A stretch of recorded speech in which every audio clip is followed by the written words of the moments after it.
Hola, ¿cómo están? Mi nombre es Leandro Grenda, yo soy médico psiquiatra del Hospital Álvarez y soy jefe de trabajos prácticos de la tercera cátedra de farmacología. En la charla de hoy veremos neurotransmisión serotonérgica y antidepresivos. Entonces, como objetivos de esta charla vamos a repasar la neurotransmisión serotonérgica para poder entender la farmacología de los antidepresivos. Previamente vamos a repasar conceptualmente qué es la depresión, para luego poder comprender qué es un antidepresivo, cuáles son las generalidades de los mismos, cuáles son los sistemas de clasificación, cuáles son los mecanismos de acción inmediatos y tardíos, para luego poder repasar cada uno de los grupos farmacológicos de los antidepresivos. Bien, este primer gráfico nos recuerda un concepto clave, que es entender que todos los sistemas de neurotransmisión se encuentran alterados en todas las enfermedades psiquiátricas, pero académicamente hacemos una división en cuanto al predominio de cada uno de los sistemas alterados en cada una de las enfermedades. En cuanto a la depresión, más que nada se va a alterar el sistema serotoninérgico y el noradrenérgico. En cuanto a la neurotransmisión serotonérgica, el primer concepto es entender que las 5 vías nacen del núcleo del RAFE y se dirigen a 5 áreas cerebrales específicas, como lo muestra el gráfico. Cada una de estas vías está relacionada con diferentes funciones. Como vemos en el gráfico, la vía que se dirige hacia la zona del cerebro anterior está relacionada con el control del humor. La vía que se dirige hacia la zona límbica se encuentra relacionada con la ansiedad, entendiendo ansiedad como respuestas del cerebro frente a diferentes estresores. La vía que se dirige hacia los ganglios de la base tiene que ver con dos temas. Por un lado, está asociado con efectos adversos motores que veremos más adelante de los antidepresivos, y por el otro lado está relacionado cuando está disfuncional con los síntomas obsesivos compulsivos. La vía que se dirige hacia la médula se encuentra relacionada con los efectos adversos sexuales que producen los antidepresivos. Y por último, la vía que se dirige hacia el hipotálamo se encuentra relacionada con el control del apetito. Bien, para poder sintetizar la serotonina, el sustrato, que es un aminoácido que se llama triptófano, atraviesa la barrera hematoencefálica y llega al soma neuronal. Una vez en el soma neuronal, la enzima triptofano hidroxilasa hidroxila el triptófano en 5-hidroxitriptófano, y esto a su vez es decarboxilado a 5-hidroxitriptamina por la enzima L-aminoácido aromático de carboxilasa, obteniendo el producto final, que como dijimos se llama 5-hidroxitriptamina o también denominado serotonina. Una vez sintetizada la serotonina, se va a acumular en las vesículas presinápticas y de ahí va a ser liberada a través del impulso nervioso por un mecanismo calciodependiente. Una vez en el espacio sináptico, la serotonina va a interactuar con los diferentes receptores postsinápticos y presinápticos que iremos viendo a lo largo de la charla, y por último será metabolizada por la enzima monoamino-oxidasa. Si bien entender la neurotransmisión serotonérgica es fundamental para el estudio de la farmacología de los antidepresivos, previamente a describir este grupo de fármacos me gustaría comentarles qué es la depresión. La depresión es un síndrome con signos y síntomas característicos en los cuales predomina el humor depresivo, la tristeza la mayor parte del tiempo, mínimamente durante 2 semanas, ¿sí? Y se suma la anedonia, que es la disminución del interés o el placer en casi todas las actividades de la vida cotidiana. Además de estos dos core nucleares sintomáticos en la depresión, se suele agregar otra serie de signos y síntomas, como puede ser más en un perfil fisiológico el problema del sueño, ¿no? Tanto con insomnia, hipersomnia, dificultad para conciliar el sueño, dificultad para mantenerse despierto durante el día. Imagínense el impacto que va teniendo esto en la vida diaria, ¿no? En la actividad académica, laboral, familiar, social, en lo que sea, ¿sí? Alteraciones del peso. Este es otro de los puntos que suele ser problemático, tanto alteración hacia aumento de peso como disminución del peso, pérdida del apetito, ¿sí? Y suele haber otra serie de síntomas a nivel cognitivo, como pueden ser las ideas catastróficas, ideas hipocondríacas, que esto es pensar que uno tiene una enfermedad cuando en realidad no la tiene, ¿sí? Ideas de culpa, ideas de ruina, y la depresión es un factor de riesgo para la conducta suicida. Esto es que los pacientes con depresión en gran porcentaje pueden desarrollar ideas suicidas y conductas suicidas. Ustedes saben que el suicidio, la conducta suicida, es una bomba epidemiológica a nivel mundial. Cada 40 segundos se suicida una persona en todo el mundo, con lo cual este es otro de los puntos por el cual la depresión se ha convertido en un verdadero problema en la salud pública a nivel mundial. Para entender el impacto que genera la depresión y la necesidad de tratamientos eficaces, necesitamos comprender dos puntos. Por un lado, que es una enfermedad muy prevalente, y por el otro, que es una enfermedad que genera discapacidad. Esto lo habrán escuchado en los últimos años. Es una de las enfermedades que mayor discapacidad genera en la población. Está entre las primeras, entre las principales generadores de años vividos con discapacidad. Con lo cual entendemos que es una enfermedad que, además de ser prevalente, genera un impacto social negativo en cuanto a la discapacidad, con lo cual necesitamos tratamientos eficaces. Dentro de las estrategias terapéuticas para tratar a esta enfermedad, a la depresión, contamos con los antidepresivos, que son un conjunto de fármacos heterogéneos que se utilizan justamente para el tratamiento del síndrome depresivo primario o secundario a enfermedades médicas, pero como ven en la filmina, si bien conserva el nombre original, este grupo de fármacos ha demostrado eficacia para otros cuadros psiquiátricos, como puede ser el trastorno obsesivo compulsivo, el trastorno por estrés postraumático y sobre todo para los trastornos de ansiedad. Bien, ¿y cuándo se comenzó a tratar a los pacientes farmacológicamente? Recién en la década del 50, los investigadores que estaban diseñando drogas para la tuberculosis vieron que la iproniazida, que era un IMAO, tenía efectos antidepresivos, y en aquella época los reportes iniciales decían que la gente se ponía inapropiadamente feliz. Así fue como accidentalmente se descubrió la capacidad antidepresiva de la iproniazida, que se ha dejado de utilizar porque era un fármaco hepatotóxico. Similar pasó con los antidepresivos tricíclicos, con la droga patronimipramina, que era una droga que se estaba diseñando, investigando como antipsicótico, y en realidad se descubrió que tenía efectos antidepresivos. Este gráfico viene a aclarar lo que muchas veces se presta a confusión. Los antidepresivos clásicos o de primera generación son los tricíclicos y los IMAOs, que fueron fármacos, como dijimos anteriormente, diseñados en la década del 50. Son peligrosos en sobredosis, tienen numerosos efectos adversos, como veremos cuando describiremos a estos fármacos. Con lo cual, a partir de la década del 70-80 se diseñaron nuevos antidepresivos, o sea, los antidepresivos nuevos o de segunda generación, que son todos los fármacos que se han diseñado a partir de la década del 80. ¿Sí? ¿Cuál es la diferencia? La diferencia es que, si bien la eficacia y la latencia de acción es similar a los antidepresivos clásicos, son fármacos con un perfil de efectos adversos mucho más benignos que los antidepresivos clásicos. ¿Sí? Esta no es una clasificación que se use en la actualidad, se ha caído un poco en desuso, pero es interesante porque en los libros siempre aparecen los antidepresivos clásicos nuevos, intercalados a veces con la nueva clasificación según el mecanismo de acción, como veremos más adelante. Bueno, hasta aquí hemos visto algunas generalidades de la depresión, de los antidepresivos.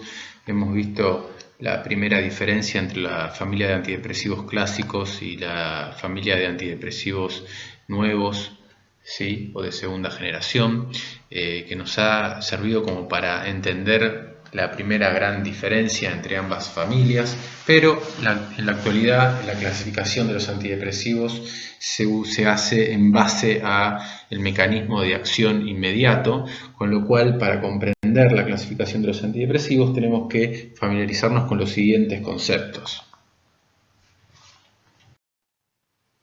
Entonces tenemos dos mecanismos de acción. Por un lado, el mecanismo de acción inmediato, que es el que gatilla el efecto terapéutico y es el responsable de los efectos adversos y tiene que ver con dos puntos. Por un lado, con el bloqueo de recaptadores de amina, ¿sí? Y con el bloqueo de receptores o con una combinación de ambos. Este mecanismo de acción tiene que ver con los diferentes antidepresivos, ¿sí? Que iremos viendo junto con la clasificación de los mismos. Y luego se da el mecanismo de acción a largo plazo, que tiene una correlación temporal con el efecto terapéutico de 2 a 6 semanas. Es el efecto que tardan los antidepresivos en cumplir justamente con el efecto terapéutico, que es lo que desarrollaremos a continuación. Bien, ¿qué pasa luego del mecanismo de acción inmediato de los antidepresivos? Bueno, vamos a desarrollar las teorías, las hipótesis de los mecanismos de acción a largo plazo de los antidepresivos. Es interesante tener en cuenta que estas hipótesis van de la mano de las hipótesis de la depresión. Por ejemplo, en la década del 70, la hipótesis más fuerte era la hipótesis monoaminérgica de las depresiones, que según la cual la depresión sería la consecuencia de una disminución en la biodisponibilidad de aminas, con lo cual, con la introducción de los antidepresivos tricíclicos o de los IMAOs, se generaba un aumento de las aminas en la biofase, con la consecuente mejora en la neurotransmisión. Pero a lo largo del tiempo han ido generándose otros antidepresivos, como por ejemplo la mirtazapina, que veremos más adelante, que no inhibe la recaptación de monaminas y que sí tiene eficacia contra la depresión. Con lo cual, lo que se ha pensado es una segunda hipótesis que se llama de sensibilidad de los receptores, que básicamente habría algún down regulation de alguno de los receptores, por ejemplo, postsinápticos, como se ha visto con los receptores de serotonina 2A en pacientes con depresión, que están sobreexpresados en pacientes con depresión o en pacientes suicidas, ¿sí? Y en la desensibilización de los autorreceptores, como veremos en el siguiente slide.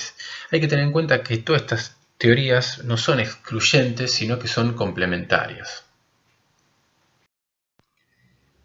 Bien, veamos lo que pasa en un primer momento en el paciente con depresión, que es el gráfico A. ¿Sí? Esto es un paciente con depresión previo al tratamiento. En el gráfico B, donde se le agrega un antidepresivo, puede ser tricíclico o un inhibidor de la recaptación de serotonina, y en un primer momento lo que va a pasar es un aumento de las aminas en la interfase neuronal, que va a hacer que se estimulen los receptores, los autorreceptores inhibitorios, con lo cual esto va a producir que haya una disminución en el firing neuronal, ¿sí? Un enlentecimiento en la neurotransmisión. Luego de 2 a 6 semanas, que es el tiempo que tardan los antidepresivos en hacer efecto, todos los antidepresivos en hacer el efecto, lo que va a pasar es una desensibilización de estos autorreceptores inhibitorios, un down regulation de estos autorreceptores inhibitorios, y se va a restablecer la tasa de descarga o el firing neuronal, con la consecuente mejora en la neurotransmisión.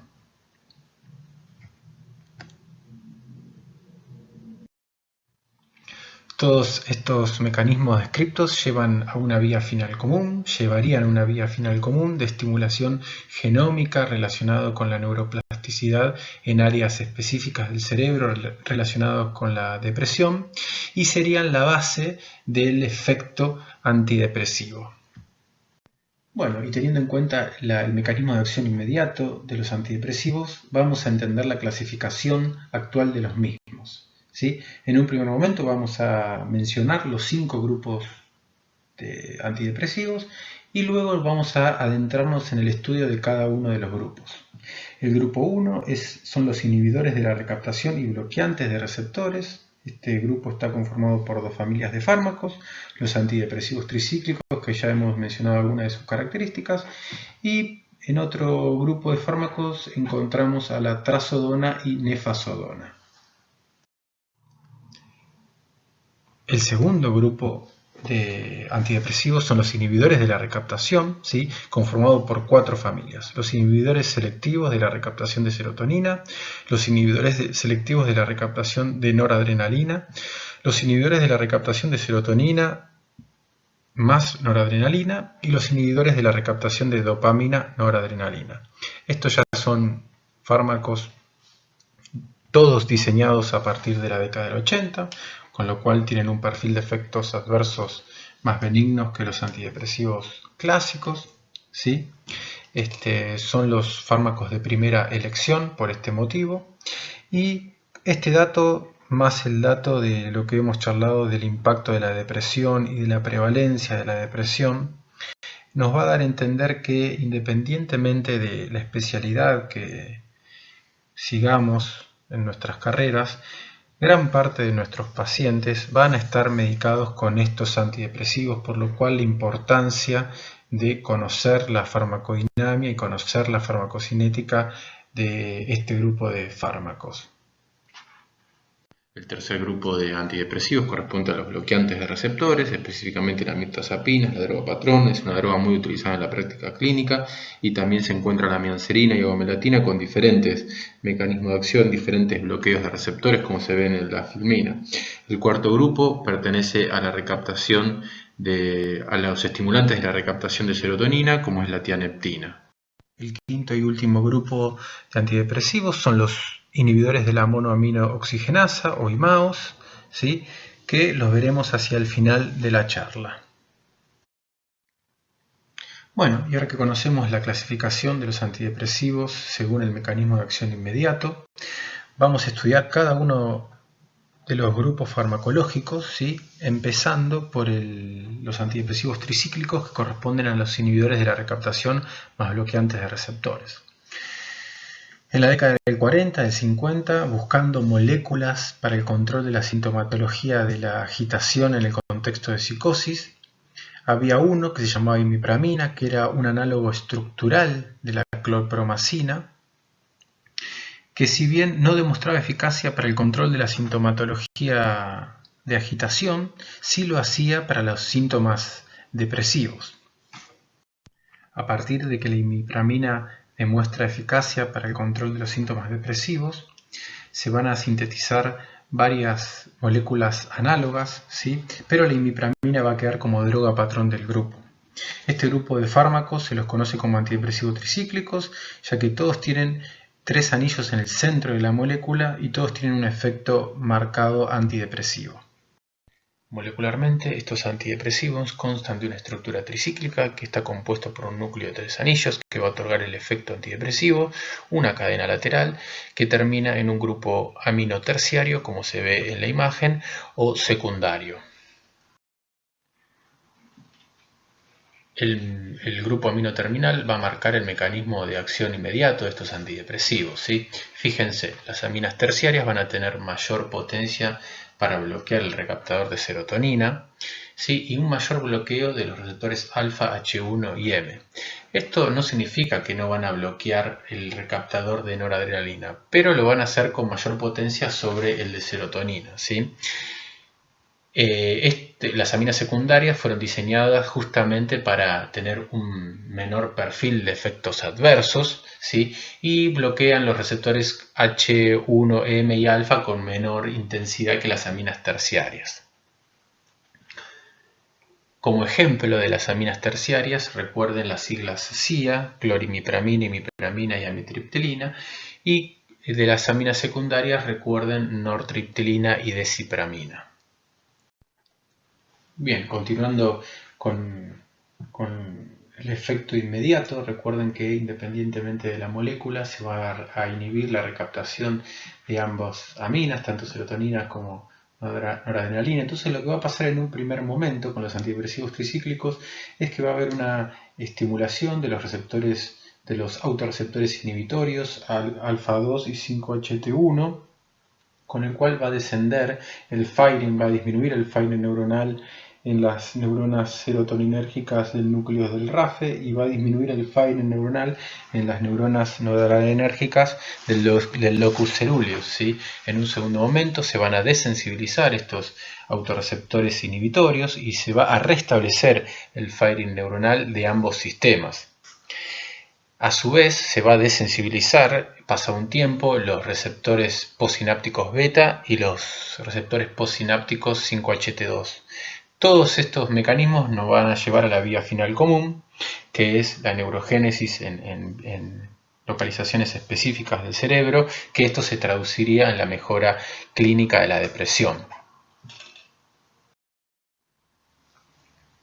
Recuerden que el efecto inmediato de los antidepresivos tricíclicos, si bien no otorga un beneficio para la depresión, sí va a permitir que se presente una serie de efectos colaterales. El agonismo indirecto que genera la serotonina en las vías que mencionamos al comienzo de la charla va a generar trastornos gastrointestinales, cefaleas, disfunción sexual, pérdida del apetito, síndromes extrapiramidales. ¿Pasa en todos los pacientes? No, pero en una gran cantidad, con lo cual se vuelven difíciles de difícil manejo estos fármacos. Lo mismo pasa con el agonismo indirecto de la noradrenalina, que va a generar, como ustedes saben, el perfil de efectos adversos de inquietud, insomnio, temblor, taquicardia, hipertensión, ¿sí? A su vez, los antidepresivos tricíclicos van a presentar este perfil de efectos adversos, ¿sí? Fíjense, las aminas terciarias lo van a presentar con mayor gravedad que las aminas secundarias, pero el bloqueo alfa, el bloqueo M y el bloqueo H1 genera un perfil de efectos adversos muy complicado. Piensa en este cuadro en el contexto de un paciente en el cual está con depresión, que tiene el ánimo triste, que ya no va al trabajo, que no se levanta para bañarse, que ha pensado en morirse, matarse. Sí, le vamos a dar un fármaco que a los 2 o 3 días va a continuar con el mismo cuadro, pero con todo este perfil de efectos adversos. Este punto lo resalto para marcarles por qué los antidepresivos tricíclicos, si bien son muy eficaces para tratar la depresión, han dejado de ser de primera elección. No termina aquí los efectos adversos. Fíjense, bloqueo de canales de sodio, pues son fármacos cardiotóxicos, disminuyen el umbral convulsivo. Acuérdense, la depresión y la ideación suicida y la sobreingesta de medicamentos. Son medicamentos complicados son letales, ¿no? Como en una sobreingesta. Pueden dar a granulocitosis, rash, dermatitis, fotosensibilidad y a su vez empeoramiento de algunos cuadros psiquiátricos. En cuanto a la farmacocinética, hay que tener en cuenta que son drogas liposolubles, muy buena absorción bioral, alta unión a proteínas, marcado primer paso hepático, la biodisponibilidad es baja, pasa barrera placentaria, sí, el metabolismo es hepático, como veremos a continuación. En cuanto al metabolismo hepático, la cadena lateral se desmetila de amina terciaria a secundaria. Las aminas terciarias aproximadamente tienen una vida media de eliminación de 15 horas y las secundarias del doble. El núcleo tricíclico sufre reacciones de fase 1 de hidroxilación y finalmente se va a conjugar con glucurónido para su eliminación vía renal. Las interacciones hay que pensarlas a dos niveles. A nivel farmacocinético tiene que ver con que el metabolismo de los antidepresivos tricíclicos es a través del citocromo 2D6, con lo cual cualquier inductor o inhibidor de esta enzima va a provocar cambios en el metabolismo del fármaco. A nivel farmacodinámico tiene que ver con el bloqueo de receptores. Hay que evitar dar drogas, bloqueadoras de receptores alfa, como los antihipertensivos, por ejemplo, o drogas antimuscarínicas. ¿Cómo puede un paciente intoxicarse con antidepresivos tricíclicos? Bueno, recuerden que los pacientes con depresión pueden tener ideación suicida y pueden realizar una sobreingesta de medicamentos con intencionalidad suicida, ¿sí? Con lo cual el panorama ante una intoxicación es muy complejo. Fíjense en los 3 pilares que rigen la intoxicación: cardiotoxicidad, neurotoxicidad y síndrome anticolinérgico. La combinación de signo y sintomatología y complicaciones de estos efectos adversos pueden ser letales, ¿sí? Por lo cual hablábamos de el paciente puede terminar en coma y muerte. Por eso hablábamos que la letalidad en sobreingestas, en intoxicación de estos fármacos es muy alta, ¿sí? En cuanto a las contraindicaciones absolutas: infarto, embarazo, hipersensibilidad, síndromes confusionales, ¿sí? Hay que tener mucho cuidado en hepatopatías, nefropatías, en glaucoma y epilepsia no controlada. Hasta aquí hemos desarrollado los antidepresivos tricíclicos y los otros el otro antidepresivo que se utiliza dentro de la familia de inhibidores de la recaptación bloqueantes de receptores es la trazodona. En cuanto a las cuestiones específicas que tiene este antidepresivo es que bloquea débilmente la recaptación de serotonina y noradrenalina y a su vez bloquea los receptores 5-HT2A, por lo cual no da efectos adversos sexuales. Esto es un gran beneficio, pero sí tiene un bloqueo alfa 1 y H1 que da una sedación bastante problemática, salvo cuando se quiere utilizar este fármaco como hipnótico. El segundo grupo de antidepresivos que veremos son los inhibidores selectivos de la recaptación de serotoninas o ISRS, son los más utilizados en la práctica clínica, ¿sí? Son un grupo heterogéneo de fármacos que está constituido por la fluoxetina, la sertralina, fluoxamina, paroxetina, citalopram y escitalopram. A diferencia de los antidepresivos tricíclicos y de los IMAOs, estos que fueron descubiertos accidentalmente, estos fármacos fueron diseñados específicamente, con lo cual cuando uno diseña una molécula específica, lo que se va a tratar es de evitar efectos adversos o que el perfil de efectos adversos sea más favorable, como pasa con estas moléculas, ¿sí? Que los efectos adversos son mucho más benignos que los antidepresivos tricíclicos o los IMAOs. El puntapié inicial, el mecanismo de acción inmediato de estos fármacos es la inhibición específica de la recaptación de serotonina. Este evento dará lugar a toda la secuencia que hemos comentado en las generalidades de farmacodinámica de los antidepresivos, teniendo en cuenta que lo harán sobre la neurotransmisión serotonérgica, porque son fármacos que no afectan la recaptación de noradrenalina, ¿sí? Y a su vez no bloquean otros receptores, dando cuenta del perfil benigno de efectos adversos comparado con los antidepresivos de primera generación. Tengan en cuenta que estos fármacos han demostrado eficacia para tratar los cuadros depresivos, pero también lo han hecho para tratar los cuadros, por ejemplo, el trastorno obsesivo compulsivo o el trastorno o los trastornos de ansiedad. Se piensa que dependiendo del área donde estén actuando estos antidepresivos, mejorará la serie sintomatológica de dichos cuadros. Por ejemplo, cuando actúen en el área prefrontal, mejorará todos los síntomas de la serie depresiva. Cuando lo hagan sobre el área órbitofrontal, mejoran los síntomas de la serie obsesivo-compulsiva, ¿sí? Y cuando lo hagan sobre el área límbica, mejorarían los síntomas ansiosos.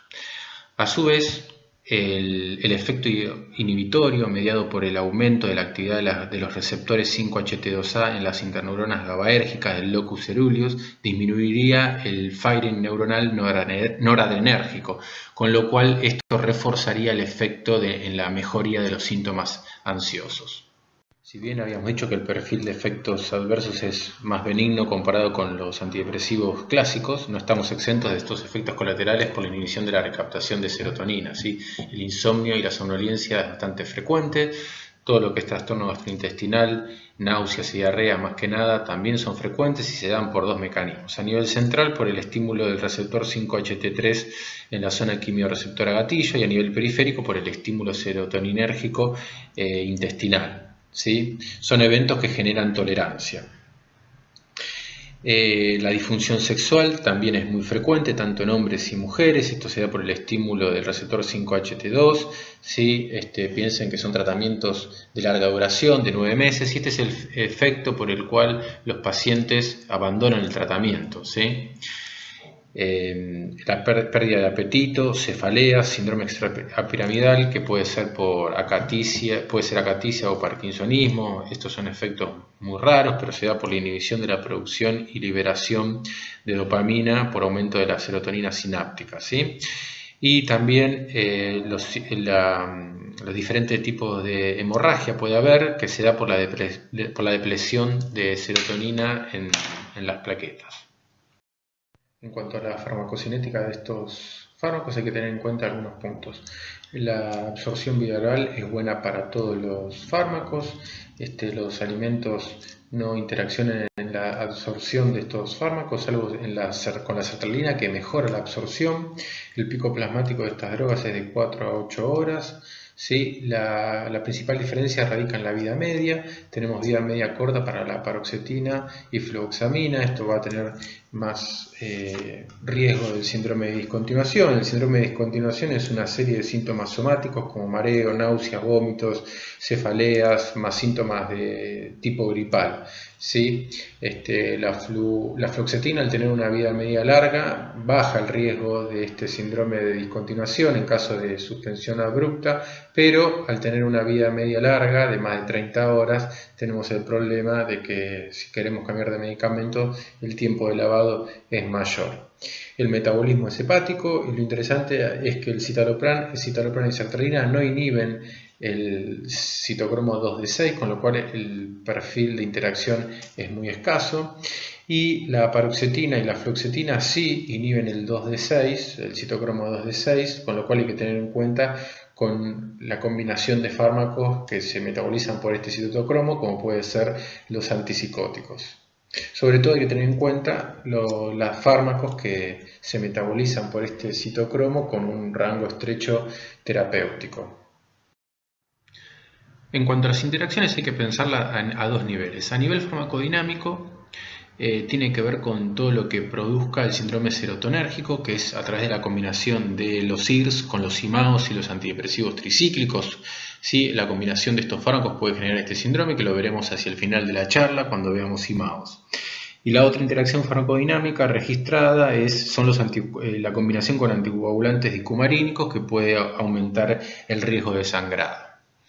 Algunas de las interacciones farmacocinéticas las hemos reportado, pero tienen que ver con la inhibición del citocromo 2D6, que produce más que nada la fluoxetina y la paroxetina, ¿sí? Además de tener cuidado con los psicofármacos que se metabolizan a través de este citocromo. Hay que tener cuidado con otros fármacos, por ejemplo el ritonavir, ¿sí? Que es metabolizado a través del citocromo 2D6, con lo cual en combinación con fluoxetina puede aumentar la biodisponibilidad del ritonavir, o viceversa, ¿sí? Puede aumentar la biodisponibilidad de la fluoxetina. Otro de los interacciones farmacocinéticas reportadas es con la warfarina, ¿sí? La warfarina se metaboliza a través del citocromo 2C19 y cuando se utiliza en combinación con fluoxetina puede ser problemático, con lo cual estas combinaciones habría que evitarlas.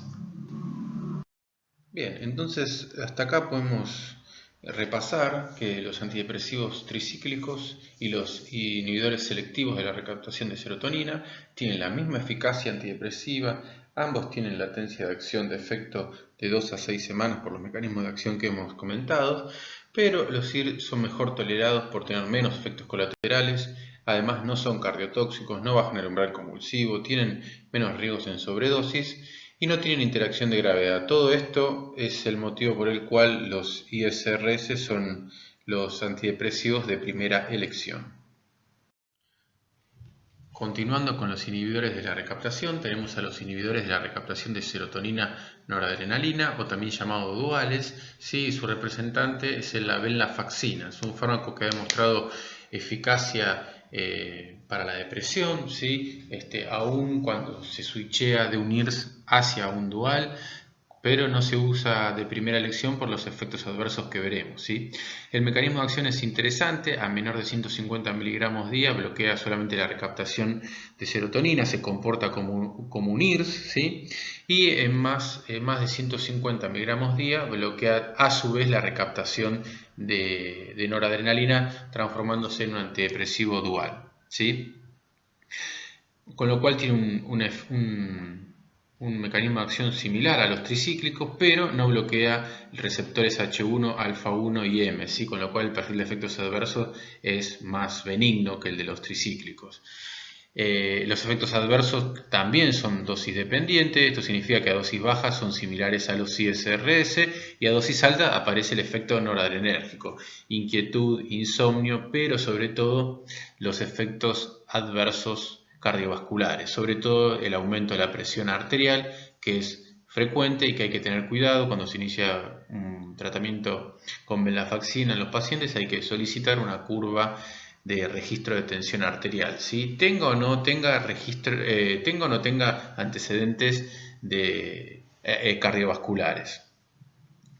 Es un fármaco que se absorbe bien vía oral, ¿sí? Tiene una vía media de 5 a 6 horas y se metaboliza a nivel hepático a un metabolito activo que tiene una vida media aproximadamente del doble.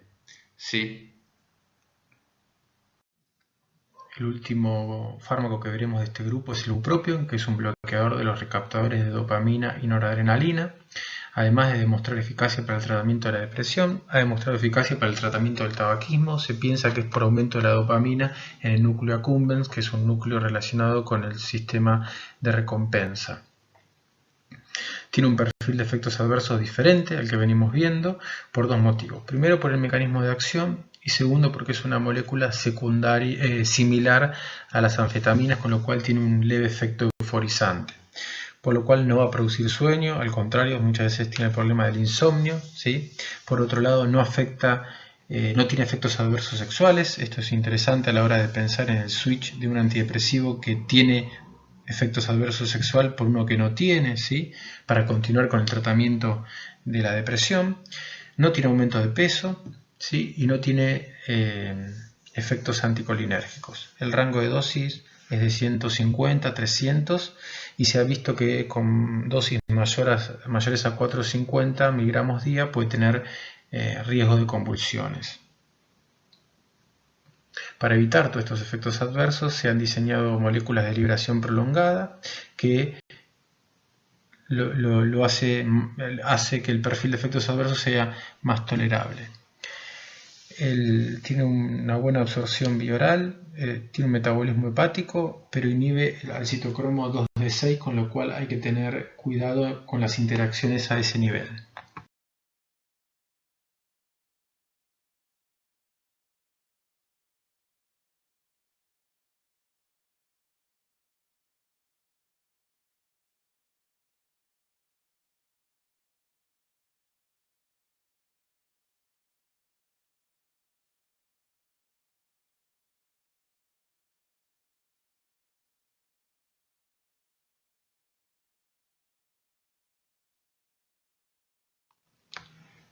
El tercer grupo de fármacos son los bloqueantes de receptores, específicamente la mirtazapina, que es un fármaco muy utilizado en la práctica clínica.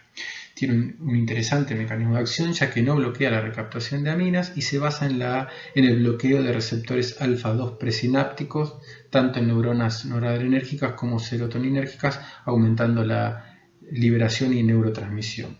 A su vez, la noradrenalina liberada va actuar en los receptores alfa-1 del soma neuronal de las neuronas serotoninérgicas, aumentando aún más la liberación de serotonina.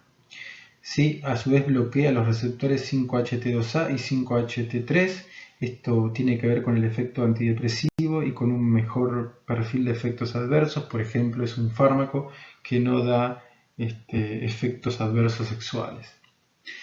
Las reacciones adversas frecuentes son por bloqueo de receptor H1, ¿sí? Tanto la sedación como el aumento de peso, que son efectos adversos muy prevalentes en el uso de mirtazapina. Muchas veces estos efectos adversos los usamos en beneficio del paciente, por ejemplo, en enfermedades depresivas secundarias a cuadros orgánicos como puede ser cáncer, donde el paciente cursa con disminución del apetito, ¿sí? Y problemas de sueño. Menos frecuentemente se ha reportado hepatitis y pancreatitis, y cuando hay síntomas de síndrome gripal hay que suspender el fármaco y tomar un hemograma porque puede deberse a neutropenia. Es un antidepresivo que tiene una vida media larga de más de 30 horas, ¿sí? Y es interesante que tiene pocas interacciones medicamentosas. Si bien interactúa con inductores e inhibidores enzimáticos, las interacciones con otros fármacos son escasas. El otro fármaco bloqueante de receptores es la mianserina, que tiene una inhibición de la recaptación de noradrenalina leve, pero el mecanismo de acción se basa en el bloqueo de receptores alfa-2 presinápticos y también alfa-1, que no lo hacía la mirtazapina, con lo cual es un fármaco que no va a interaccionar mucho con la neurotransmisión serotoninérgica. A su vez bloquea receptores 5-HT2A y 5-HT3, y las reacciones adversas son bastante bajas, ¿sí? También tiene el problema de la sedación y el aumento de peso, y menos frecuente pero más grave se ha reportado disminución en el umbral convulsivo, con lo cual hay que tener mucho cuidado con pacientes, por ejemplo, predispuestos, como pueden ser pacientes con epilepsia, ¿sí? Y también tiene el mismo efecto en cuanto a la sintomatología del síndrome gripal, que hay que tener cuidado, suspender, tomar un hemograma porque puede ser secundario a granulocitopenia o a granulocitosis. El tercer fármaco de este grupo es la agomelatina, tiene un mecanismo de acción diferente. Fíjense, es agonista de los receptores para melatonina 1 y 2 y es antagonista de los receptores 5-HT2C. Esto tendría una sinergia en el efecto antidepresivo y a su vez resincronizaría los ritmos circadianos alterados en la depresión. No bloquea otros receptores, con lo cual tiene un perfil de efectos adversos muy benigno, muy buena tolerancia, ¿sí? Puede dar somnolencia diurna, se ha reportado casos de hepatitis tóxica y se metaboliza por el citocromo 1A2, con lo cual hay que tener cuidado, por ejemplo, cuando se lo combina con fármacos como fluvoxamina o ciprofloxacina. El cuarto grupo de fármacos son los estimulantes de la recaptación de serotonina, que el fármaco es la tianeptina.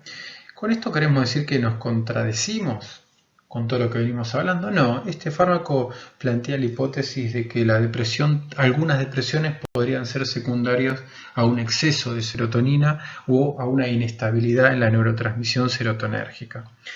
Es un fármaco que no se metaboliza por citocromo, con lo cual tiene pocas interacciones medicamentosas y con el alcohol, y se tendría utilidad en el contexto de depresión en pacientes enolistas. Pero hay que reconocer que en la práctica clínica no es un fármaco muy utilizado. El último grupo de antidepresivos que veremos son los inhibidores de la monoamina oxigenasa, o también conocidos como IMAO, ¿sí? La MAO es una enzima que se ubica principalmente en la membrana externa de las mitocondrias y es el principal responsable del metabolismo intracelular de las aminas biógenas. ¿Qué va a pasar si yo le agrego un inhibidor a la MAO? Bueno, va a hacer que las aminas se aumenten en biofases, ¿sí? Y esto va a posibilitar todos los efectos que hemos relatado en el mecanismo de acción de los antidepresivos, ¿sí? Obviamente es un fármaco son fármacos que requieren también entre 2 a 6 semanas para lograr el efecto deseado, ¿sí? En cuanto a la clasificación, tenemos a los IMAOs clásicos, no selectivos, ¿sí? Reversibles, la tranilcipromina, que es un fármaco que la molécula es similar a las anfetaminas, por lo cual va a tener un leve efecto euforizante. Y los irreversibles, como la fenelcina, que irreversible significa que si yo suspendo ese medicamento, la actividad de la MAO va a tardar 2 semanas en volver a restablecerse, ¿sí? Dentro de los nuevos IMAOs tenemos a los inhibidores selectivos de la MAO-A, ¿sí? Que son los IRMA, la moclobemida, que se ha retirado del mercado, y los inhibidores selectivos de la MAO-B, selegilina, que es un fármaco que se utiliza como antiparkinsoniano. Son un grupo de fármacos con un perfil de efectos adversos bastante complicado, ¿sí? Entre los efectos adversos frecuentes se encuentra la cefalea, el insomnio, la inquietud, el mareo, aumento de peso, sequedad bucal, ¿sí? Pero uno de los efectos adversos más frecuentes es la hipotensión ortostática. ¿Por qué se va a dar la hipotensión ortostática dependiente de estos fármacos, dependiente de dosis? Bueno, la tiramina circulante, al no poder ser metabolizada por la MAO, va a ser metabolizada por la dopamina beta hidroxilasa y se va a transformar en octopamina. La octopamina se va a acumular junto con la noradrenalina y ante movimientos bruscos se va a liberar. El problema es que la octopamina tiene un poder vasoconstrictor mucho menor que la noradrenalina y ahí ese es el motivo por el cual se da este efecto adverso, ¿sí? Con lo cual hay que tener cuidado, sobre todo en los pacientes aniosos o en pacientes que estén recibiendo antihipertensivos. Otro de los efectos adversos severos que tiene los IMAOs, pero poco frecuentes. Se llama síndrome del queso o efecto tiramínico, ¿sí? Esto tiene que ver con una interacción grave de un fármaco con alimentos, ¿sí? ¿Qué es el efecto tiramínico? La tiramina que ingresa con los alimentos, pescados, mariscos, embutidos, quesos duros, ¿sí? El amado del tracto gastrointestinal, sobre todo intestino y hígado, van a estar bloqueadas, con lo cual la tiramina no se va a poder metabolizar, va a entrar a la circulación sistémica y va a ingresar a las vesículas presinápticas y eso va a provocar que se libere la noradrenalina con la consecuente crisis hipertensiva característica del efecto tiramínico. Un efecto muy complicado donde hay probabilidad de paro cardiorrespiratorio y obviamente que el paciente requiere cuidados intensivos. Otro de los síndromes complicados que podemos tener con la combinación de fármacos puede ser IMAO y ISRS, IMAO y antidepresivos tricíclicos con mirtazapina. Es el síndrome serotoninérgico. ¿Por qué hay una combinación de fármacos? Bueno, muchas veces los pacientes con depresión requieren de la polifarmacia de antidepresivos. Por eso son pacientes muy delicados, ¿sí? Básicamente, ¿qué es el síndrome serotonérgico?